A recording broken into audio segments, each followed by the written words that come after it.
కుక్క అనగానే గుర్తొచ్చేదేది అంటే తడుముకోకుండా చెప్పొచ్చు విశ్వాసమని. అంతగా విశ్వాసానికి ప్రతిరూపంగా ఉండే కుక్క పట్ల మనిషి మూఢ విశ్వాసాన్ని కలిగి ఉండటం అనేది కాస్త ఆశ్చర్యపరిచే విషయమే. అవునండి బాబు, కుక్కేడుస్తే అరిష్టమని, ఎవరో చనిపోతారని అనటం వినే ఉంటాం. మనలో చాలామంది ఈ విషయాన్ని గట్టిగా నమ్ముతారు కూడా. పొరపాటున కుక్కేడుస్తే ఏదో జరిగిపోతుందని భయపడేవారు కూడా ఉన్నారు. మరి ఇది ఎంతవరకు నిజం? కుక్క నిజంగా చావుని పసిగడుతుందా? తెలుసుకుందాం పదండి.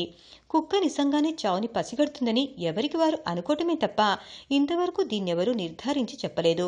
పోనీ ఏవైనా ఆధ్యాత్మిక కారణాలు, చారిత్రక సాక్ష్యాలున్నాయా అంటే అవీ లేవు. కానీ నమ్మకం మాత్రం బలంగా ముద్రపడిపోయింది. ఈ నమ్మకానికి చెక్ పెట్టాలని చాలామంది పరిశోధనలు చేశారు. కానీ ఫలితం మాత్రం శూన్యం. అసలు ఈ నమ్మకం ఎక్కడి నుంచి వచ్చిందో తెలుసా? గ్రీకుల నుండి. కుక్కలు దుష్టశక్తుల్ని కనిపెట్టగలవని, దయ్యాల్ని చూడగలవని గ్రీకులు బలంగా నమ్మేవారట. కుక్క ఏడుస్తే చెడు జరుగుతుందని, ఎవరో చనిపోతారని అనుకోవటం కూడా వారి నుంచే మొదలైందని అంటారు. వాళ్ళు దేని ఆధారంగా నమ్మకాన్ని పెంచుకున్నారో మనకైతే తెలీదు, కానీ ఈ రోజుల్లో కూడా కొందరు ఇలాంటివి నమ్ముతారు. మౌత్ క్రోసింగ్ అనే అమెరికన్ రచయిత 7 గిడ్డలున్న కుక్కకు దయ్యాలు కనబడతాయని ఓ పుస్తకంలో రాశాడు. కుక్క ఏదైనా శూన్యంలోకి చూసి అరుస్తున్నా, ఏడుస్తున్నా ఖచ్చితంగా దయ్యాన్ని చూసే ఉంటుందని, అప్పుడు దాని 2 చెవుల మధ్య నుంచి చూస్తే ఆ దయ్యం మనకు కూడా కనిపిస్తుందని రాశారాయన. ఇంట్రెస్టింగ్ కదా. దీన్ని కొందరు కొట్టిపారేశారు, కానీ ఎంతో మంది నమ్మారు. దయ్యాన్ని సైతం చూడగలిగే శక్తి ఉన్న కుక్కలు చావుని పసిగట్టడంలో వింతేముంది అనేవాళ్లు ఉన్నారు. అంటే కుక్కకు మనుషుల మరణం గురించి ముందే తెలుస్తుందా? నిజమేనా? ఎంత మాత్రం కాదని అంటున్నారు శాస్త్రవేత్తలు. దయ్యాన్ని చుట్టం, మరణాన్ని పసిగట్టడం వంటివన్నీ మూఢనమ్మకాలే అంటున్నారు. కాకపోతే గాల్లో వచ్చే రాసాయనిక మార్పుల్ని బట్టి కుక్కలు చాలా తెలుసుకుంటాయట.